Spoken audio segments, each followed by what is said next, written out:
For 300 years, humanity had been patient with everyone in the galaxy, and they smiled when other species took their mining colonies, and they talked calmly. When alien empires claimed the worlds that humans had discovered first, and they filed complaints when their cargo ships got attacked and their people got taken as slaves, but nobody in the galaxy listened to them anymore, because everyone thought humans were soft and weak and easy to push around. The Galactic Council had stopped taking humanity seriously a long time ago, because humans always talked about peace and cooperation while stronger species took whatever they wanted and nobody stopped them, and the council members would laugh behind closed doors about how pathetic the humans were with their endless negotiations and diplomatic protests that never led to anything real. Captain Daniel Brooks stood on the bridge of his ship called the Valiant, and he watched the live video feed coming from the colony world of New Terra, where smoke was rising from burning cities, and the alien fleet hung in orbit like vultures, and their weapons were still hot from bombing the cities below, and 2 million civilians had died in less than 1 hour. His first officer, Lieutenant Karen White, stood next to him with trembling hands as she gripped the console. She said quietly that the aliens did not even bother with an ultimatum. It's time, and they just opened fire on civilian targets without any warning at all. And Daniel felt his jaw clench tight because his daughter Linda had been living on New Terra, and she had been teaching at the university there. But now she was gone like 2 million other innocent people. Across all of human space, similar scenes were playing out on 12 different colony worlds, because the Crithian aliens had coordinated their attacks to happen at the same time, and they believed that humanity would do what they always did, which was protest and negotiate and eventually accept a humiliating peace treaty, where they gave up even more territory and paid compensation to their attackers.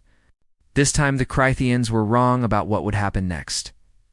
Admiral Henry Cole sat in the emergency meeting of Earth's military command, and around the table sat the faces of humanity's top military leaders, and their expressions were hard as stone, and there would be no more debates about peaceful solutions, and no more appeals to the Galactic Council that never did anything useful, and no more holding back their true military strength.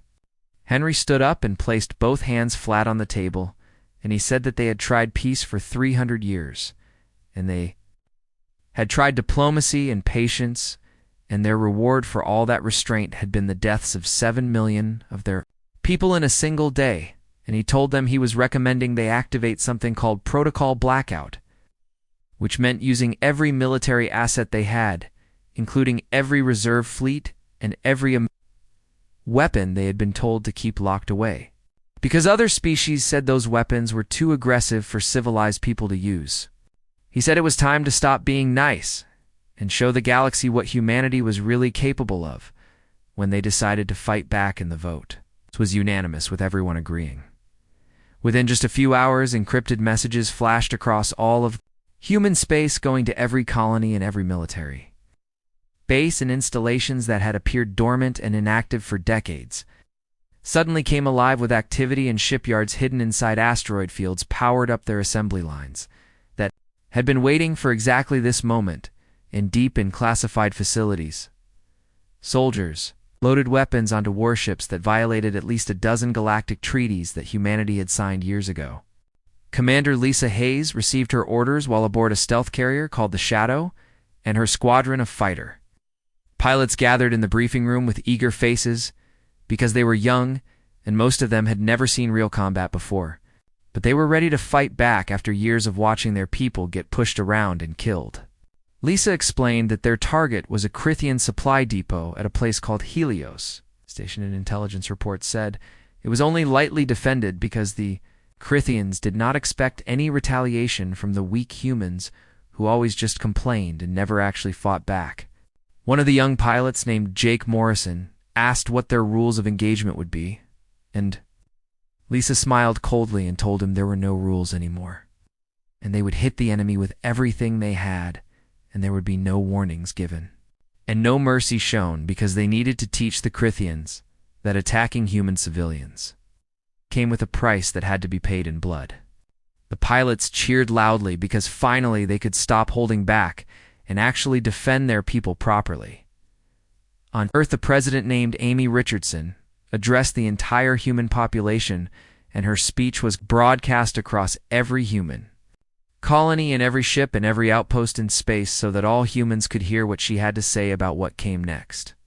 She began by saying that for 3 centuries humanity had pursued peace because they believed that reason and compassion would earn them respect among the stars, but they had been wrong about that, and yesterday the Crithian aliens had murdered 7 million of their people without warning or mercy, and today humanity would respond, but not with more words or negotiations, but with the full military might of humanity united as one people. She declared that they were now at war, and not just with the Crithians, but with any species that believed humans were. Weak prey animals that could be hunted and killed without consequences, and she said they were done being nice and done being victims, and from this moment forward, the galaxy would learn what humanity was truly capable of when they got pushed beyond their breaking point. She reminded everyone that humans did not want this war, but they would definitely end it on their terms, and the speech only lasted 3 minutes, because it did not need to be any longer than that. Across human space, the massive military machine that had been quietly building in secret for decades suddenly roared to life with full power and humanity, had learned from their long history of wars on Earth, and they had prepared for this day, even while they hoped it would never actually come. And now all that preparation would be put to use. The Crithians were celebrating their easy victory over the weak humans, and they were confident that humanity would beg for peace. Then a few weeks like they always did, but they had no idea. Thought everything they thought they knew about humans was about to change forever. The age of human patience and restraint was completely over, and the age of human wrath and vengeance had finally begun, and the galaxy would never be the same again. The Crithian supply depot at Helios Station was a massive structure that measured 3 kilometers across, and it orbited a gas giant on the edge of their territorial space, and it serviced their entire Western fleet. And the Crithians considered it completely safe because it had powerful deflector shields and a garrison of warships that could respond to any threat within minutes. Commander Lisa Hayes checked all her fighter systems one last time and around her in the darkness of space. 15 other ships from Shadow Squadron hung invisible against the stars because their stealth coating made them completely undetectable. 2 enemy sensors, and they were like ghosts waiting to strike.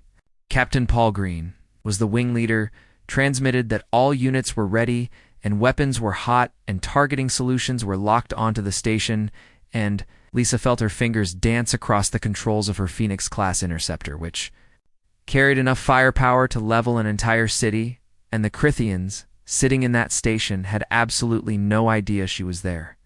Lisa transmitted to all units and reminded them that these were the same people who had bombed their colonies without warning and killed their families, and when she gave the order, they should hold nothing back, and a chorus of affirmative responses echoed back through her headset. She counted down from 3 to 1 and gave the execute order. And all the Phoenix fighters dropped their stealth coating at the same moment and unleashed complete hell on the unsuspecting station. Plasma torpedoes streaked across the black void of space, and each one carried antimatter warheads that had been banned by the Galactic Council 70 years ago. Because they were considered too destructive, but humanity had signed that treaty and then quietly continued producing them anyway. In secret facilities, the torpedoes punched straight through the station's shields. It's like they were not even there because the human technology was decades ahead of anything the Crithians possessed, and the explosions that followed turned the massive depot into an expanding cloud of debris and fire and metal that had been a strategic military installation just seconds before.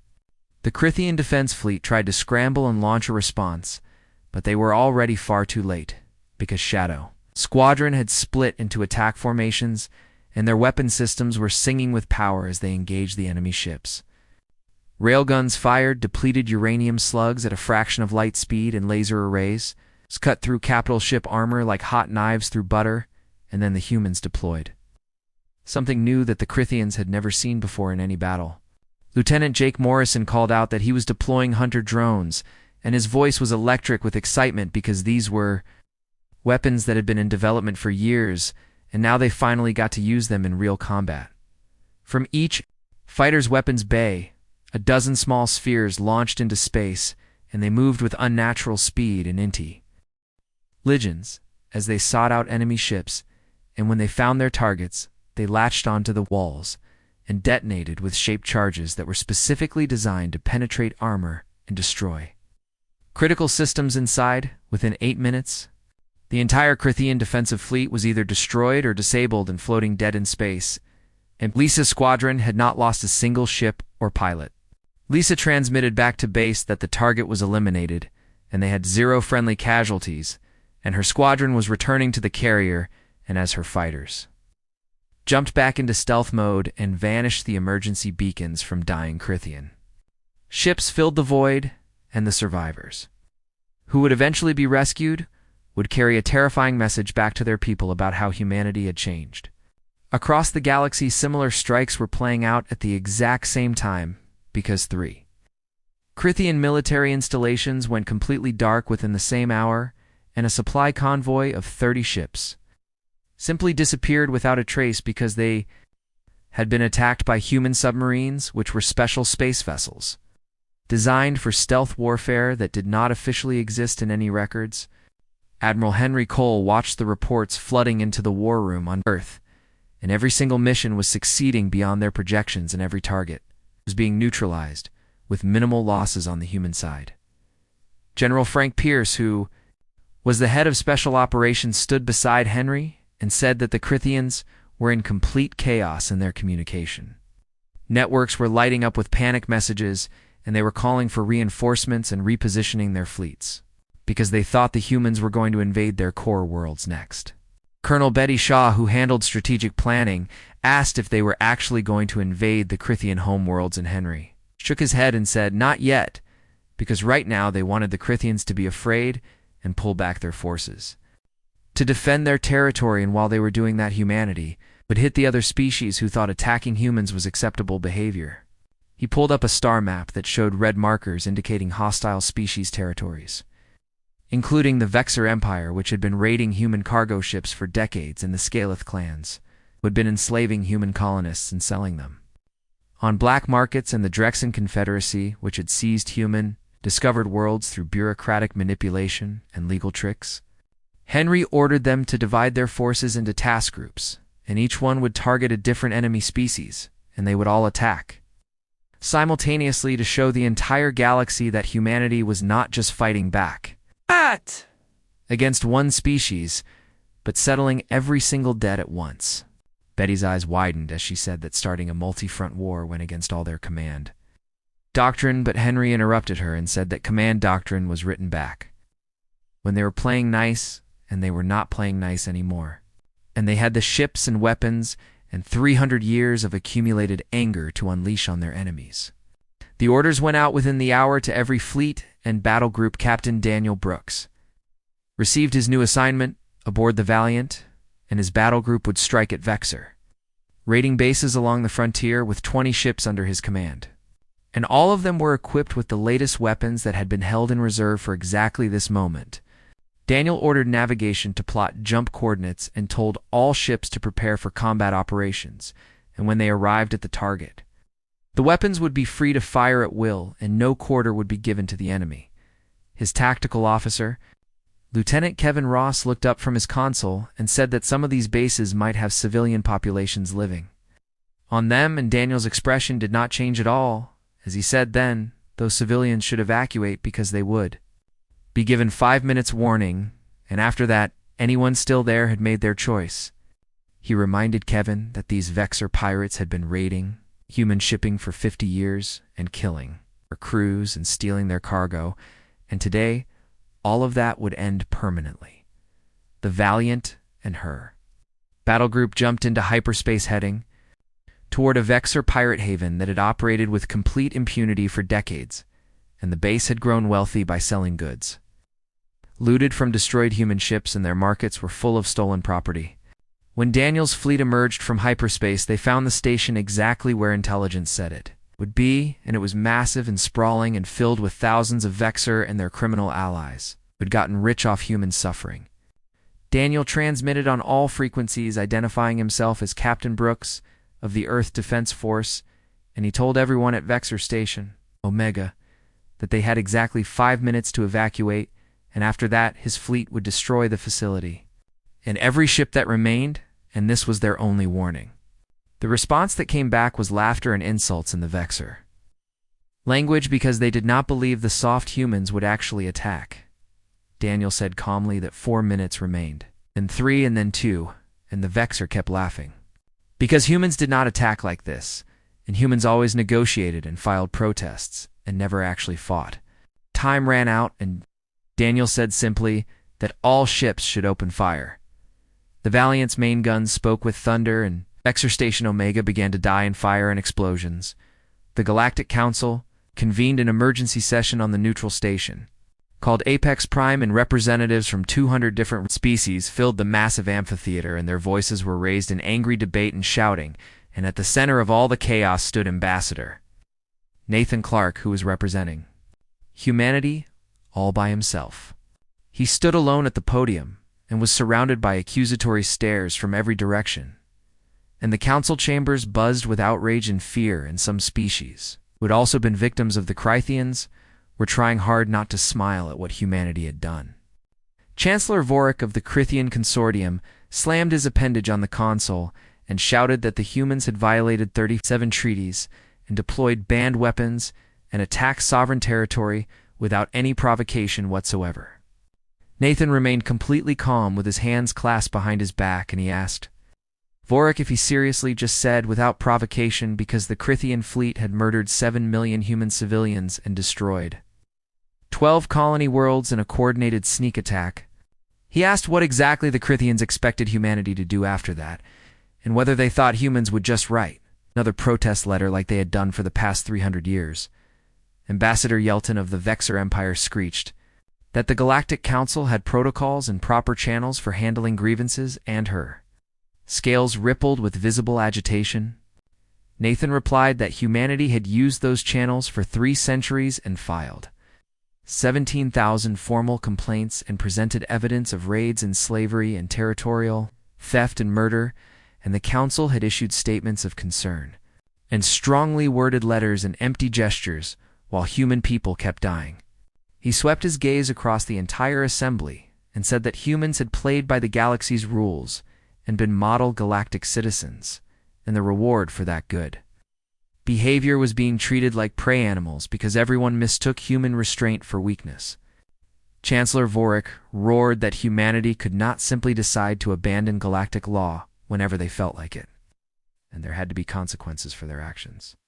Nathan smiled, but there was absolutely no warmth in that smile, and he said that there were definitely consequences, and the Crythians were experiencing those consequences right now in every species that had attacked human interests or killed human citizens or treated them as lesser beings was learning what happened when humanity stopped being nice.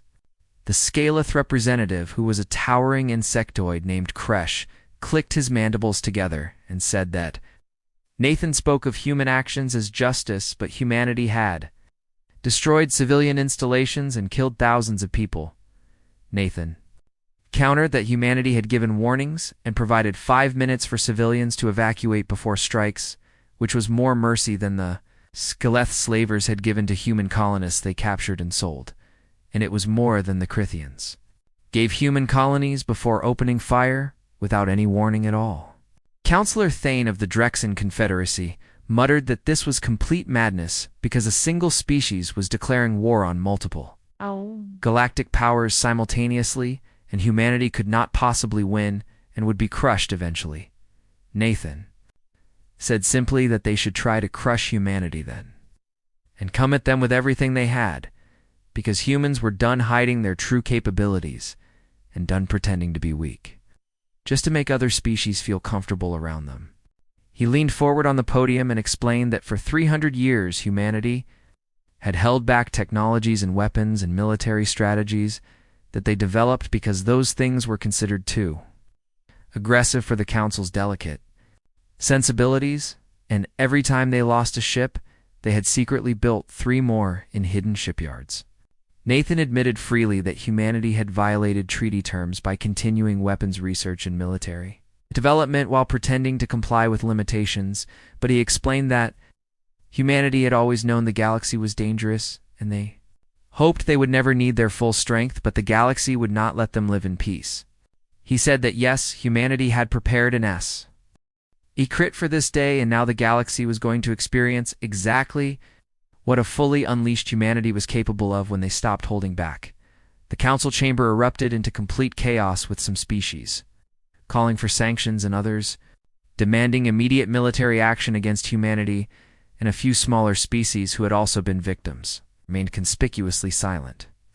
Nathan waited patiently for the noise to die down before speaking again, and he told them the council could vote however it wished, but they needed to understand that humanity was not asking for permission anymore and not seeking anyone's approval, and they would defend their people and interests by whatever means necessary.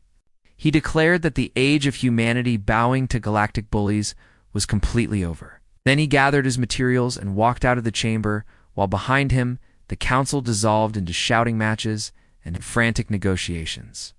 Several ambassadors from smaller species quietly followed Nathan out into the corridor. Ambassador Chen of the Talvari Union, who was a humanoid species that had also suffered under Crithian aggression, caught up with Nathan, said that was quite the performance he had given. Nathan replied that it was not a performance, but a warning that humanity meant every word. Chen said the Crithians would call for a coalition against humanity, and the Vexor would join them, and possibly the Drexen as well. And Nathan said to let them try, because they would learn the same lesson the Crithians were learning right now. He explained that humanity's greatest weapon was not their technology or their ships, but their unwillingness to quit once they decided to fight for something they believed in. Back on Earth, Admiral Henry Cole watched the council proceedings on a monitor while General Frank Pierce stood beside him reviewing tactical reports.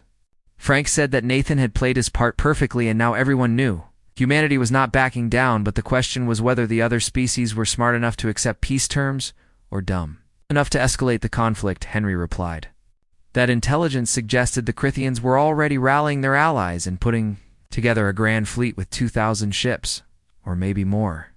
Frank asked how many ships humanity had ready, and Henry said with confidence that they had enough ships in Admiral Kyle.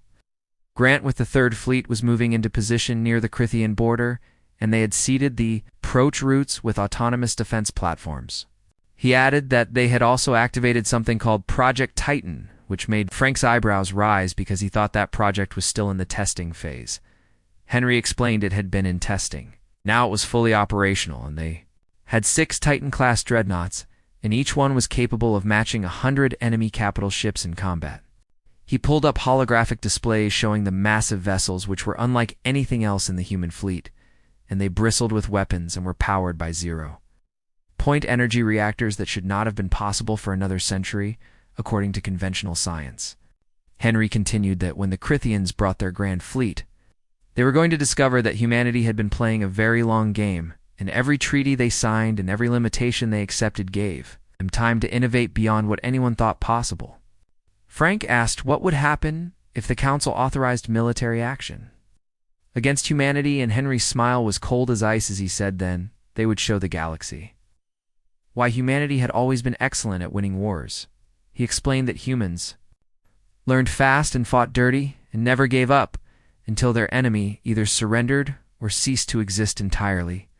Across human space, the military buildup continued at full speed, with reserves being activated and defense platforms powering up, and weapons that had been classified above top secret were being distributed to frontline units. The galaxy had pushed humanity to the breaking point, and now it would learn what happened next when humans decided they had taken enough abuse. The Crithian Grand Fleet assembled at a strategic location called Nexus Point, which was 3 jumps away from human space, and Chancellor Vorik stood on the bridge of the fleet flagship named Dominator, watching as more and more ships arrived through the jump gates. Capital ships the size of cities came through first, followed by carrier vessels that launched swarms of fighters and cruisers that bristled with weapons of every type, and in total there were 2,300 ships, which made it the largest military force ever assembled in the entire history of the galaxy. Vorik declared confidently to his command staff that the humans would see this massive armada approaching and surrender immediately, because they only had maybe 400 ships total and could not possibly stand against such overwhelming numbers. His tactical officer, who was a younger Crethian named Zeth, studied the display screens and said that their intelligence on human military capacity was incomplete, and the humans had been far more secretive than anyone realized. Vorik dismissed the concern with a wave and said it did not matter, because numbers were numbers, and physics was physics, and one species could not stand against an alliance of 6 major powers, and the humans would learn humility or they would be exterminated. The massive fleet began its advance toward human-controlled space. At Earth Defense, Command Admiral Henry Cole watched the Crithian fleet's movements on the holographic display. And every single enemy ship was being tracked, and every vector was being calculated by computers, and behind him, his command staff worked with quiet efficiency. Colonel Betty Shaw noted that the Crithians were not even trying to hide their approach, and it was clearly a show of force, because they wanted humanity to see them coming and feel despair. Henry replied that they should let the Crithians have their moment of confidence, because Admiral Kyle Grant was already in position with 3rd Fleet, and the defensive network was active, and the Crithians thought they knew what they were facing, but they were about to get a very unpleasant education. Admiral Kyle Grant stood on the bridge of the Dreadnought Titan, which was the flagship of humanity's response to the Crithian threat, and around him the bridge crew worked with mechanical precision because they had trained for this exact scenario and prepared for years, and now it was finally time to show what humanity could really do in battle. Kyle ordered a status report, and his tactical officer, Commander Jeff Martin, replied that 3rd Fleet was in perfect formation with 327 ships ready for combat, and the defense platforms were active, and Titan Squadron was standing by for orders. Kyle nodded in satisfaction because 3rd Fleet was only a fraction of the size of the Crithian armada, but every single human ship was equipped with technology that exceeded anything the Crithians possessed by decades. The human ships had directed energy weapons that could fire continuously without overheating, and shield systems that adapted in real time to incoming threats, and propulsion systems that made them faster and more maneuverable than anything else in known space. Jeff reported that the Crithians would be in weapons range in 30 minutes, and Kyle said good, and told him to let them come closer, and then activate the minefield.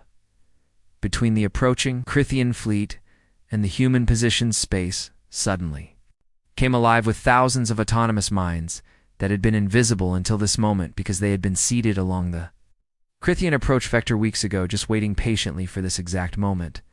On the bridge of the Dominator, alarms began blaring loudly, and Zeth shouted that there were multiple contacts showing up on sensors, and there were thousands of them scattered everywhere throughout their approach route. Vorik ordered evasive maneuvers immediately and told all ships to disperse and engage the mines, but the mines were already moving toward them, using small thrusters to intercept the Crithian ships. When the mines hit their target-shaped charges specifically designed to penetrate capital ship, armor detonated and punched through holes and destroyed critical systems inside the ships.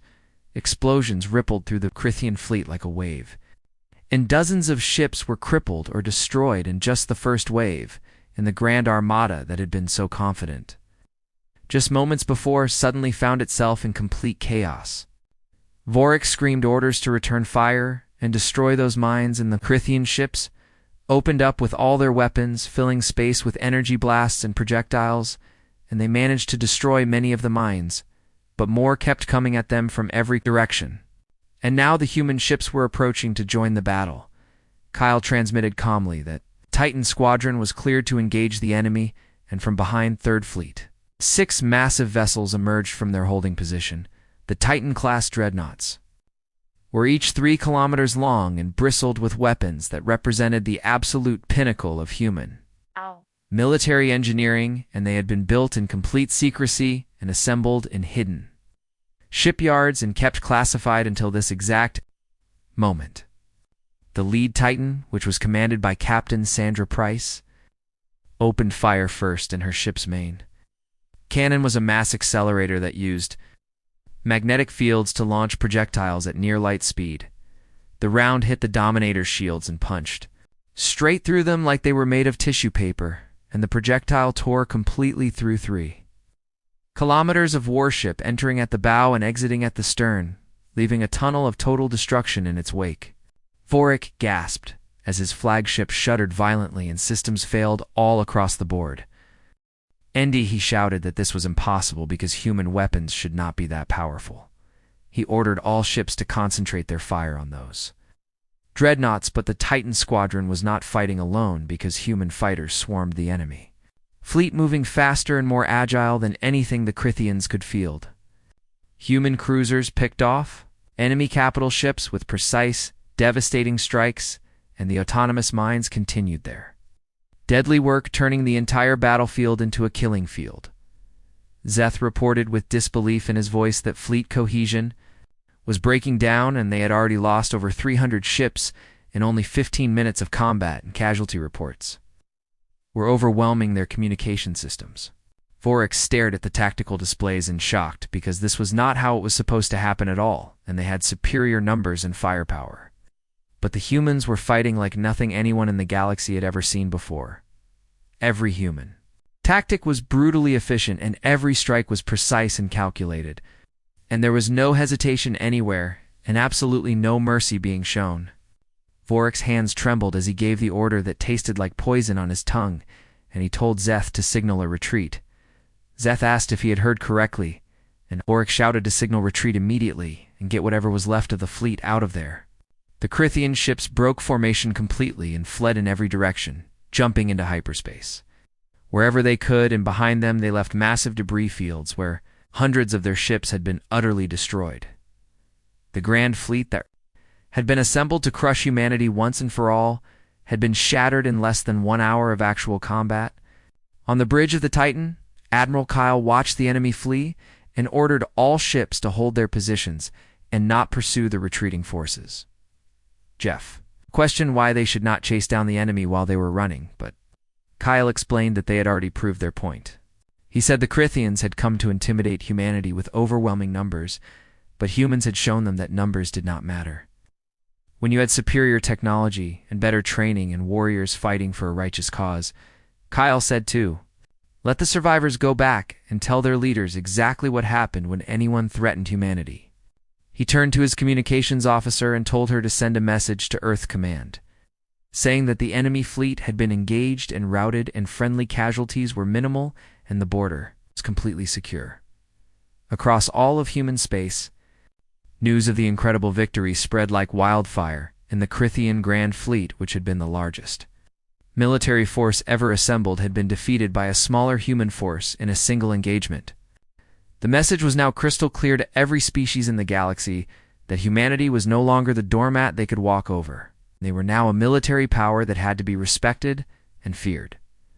The aftermath of the Battle of Nexus Point sent shockwaves throughout the entire galaxy, and in the weeks that followed, 3 more species attempted military action against human interests, and all 3 were repelled with devastating efficiency that shocked everyone watching. The Scaleth clans lost an entire raiding fleet in the Outer Rim.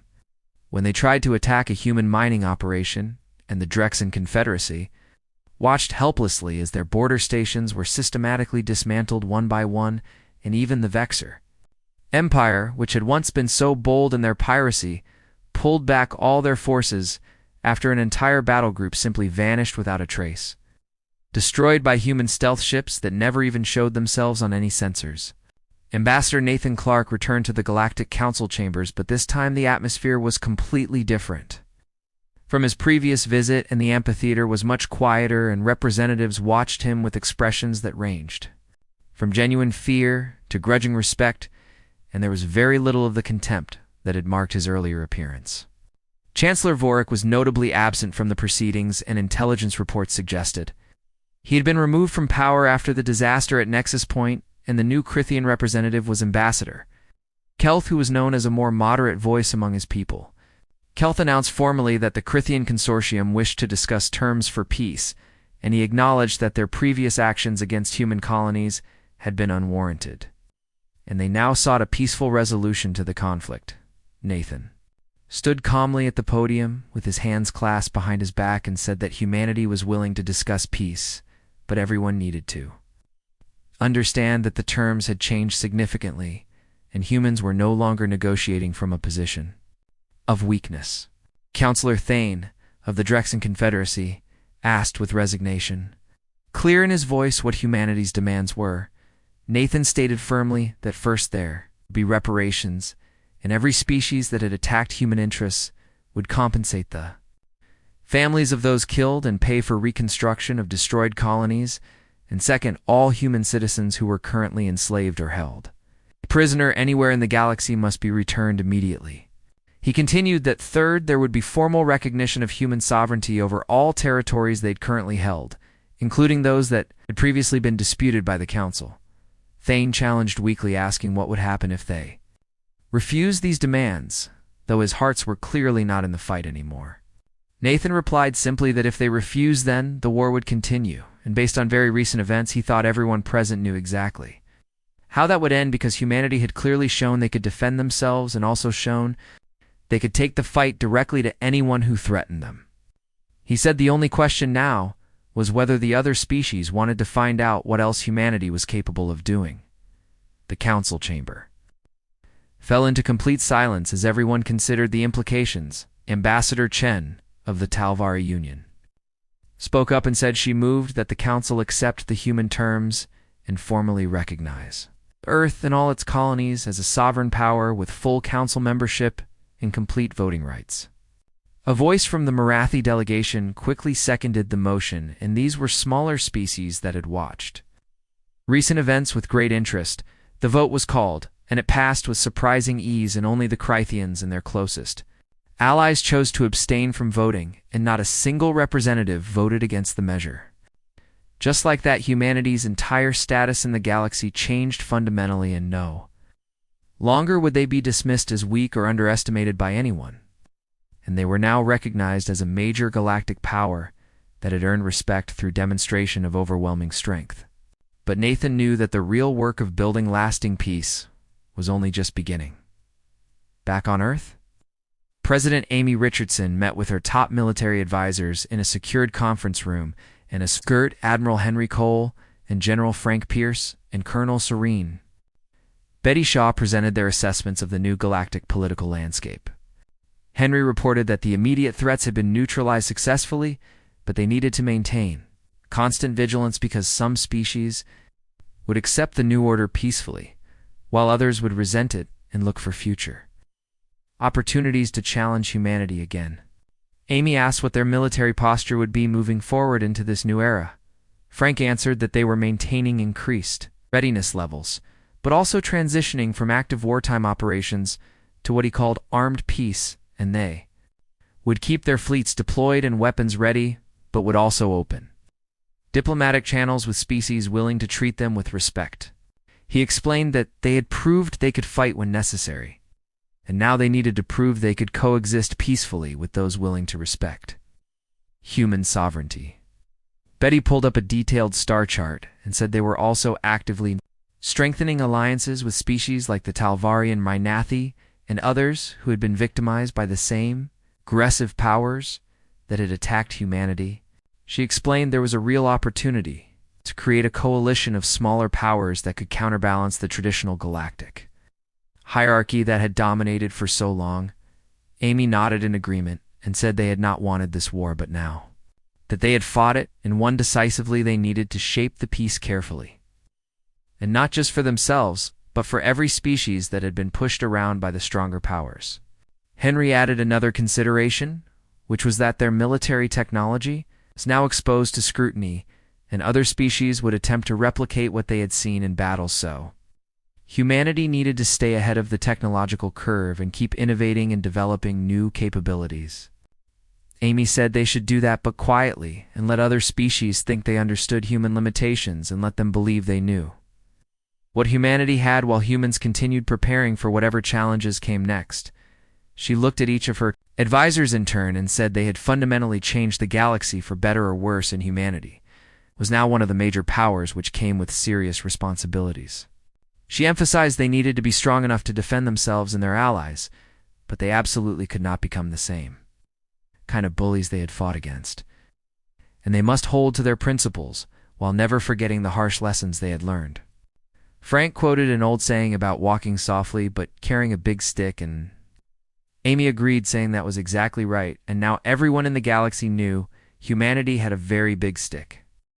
Across all of human space, life slowly began returning to normal patterns, and the destroyed colonies were rebuilt with much better defenses than before, and trade routes reopened underarmed. Military escort and humans everywhere walked with a new confidence, knowing they no longer had to fear being attacked with impunity. Captain Daniel Brooks returned to Earth for the first time in 2 years and visited the memorial wall at Fleet Command headquarters, where new names had been added, and his daughter. Linda's name was carved there in black stone, along with 7 million others who had died in the Crithian attack. He stood before the wall for a long time, with his hand resting gently on her name, and whispered that they had done it and made. The attackers paid dearly and made sure it would not happen again to anyone else. Commander Lisa Hayes approached quietly. Because she also had names to visit on that same wall, she asked Daniel if he thought the terrible cost had been worth it in the end. Daniel considered her question carefully, said the cost was going to be paid whether they fought back or not, because their people had died regardless, and the only real question was whether they let those people die for nothing, or whether they made their deaths mean something important. Lisa asked if he believed they had succeeded in making it mean something. Daniel said yes with firm conviction, because they had proved that humanity would not be victims anymore, and that attacking humans had serious consequences, and they would defend themselves and each other no matter what obstacles they faced. He said if their actions prevented future attacks and saved future lives, then yes, it had absolutely been worth the terrible price. Lisa nodded slowly and said the galaxy was afraid of them now. Daniel replied that this was good, and it was better for others to fear attacking them than to see humans as easy prey like before. They stood together in respectful silence, paying their respects to those who had died, and whose deaths had changed everything. In the council chambers on Apex Prime, the first official session with humanity, as a full voting member convened, and Nathan took his place among the senior representatives as an equal to any other major power present. Chancellor Kelth approached Nathan before the session began and asked if humanity had always possessed these military capabilities, or if they had always been this strong. Nathan smiled slightly and said humanity had always been capable of what the galaxy witnessed, and they simply chose not to use those capabilities because they genuinely believed in peace and thought restraint would earn them respect, but they had learned differently. Kelth asked what would happen now, and Nathan said they still believed deeply in peace, but had learned that sometimes you must fight to achieve it, and they would work cooperatively with any species willing to coexist peacefully, but would never again hesitate to defend themselves against those who mistook their desire for peace as weakness. Kelth nodded slowly and said humanity had taught the galaxy a very painful lesson. Nathan replied that it did not have to be painful, and they all had 300 years to learn it. It's the easy way, but chose the hard way instead. The council session officially began, and for the first time in galactic history, humanity had a voice that could not be ignored or dismissed in the age of humanity. Being pushed around was completely over because they had stopped being nice and said enough, and the battle that followed had changed everything forever, and the galaxy would never underestimate humanity again.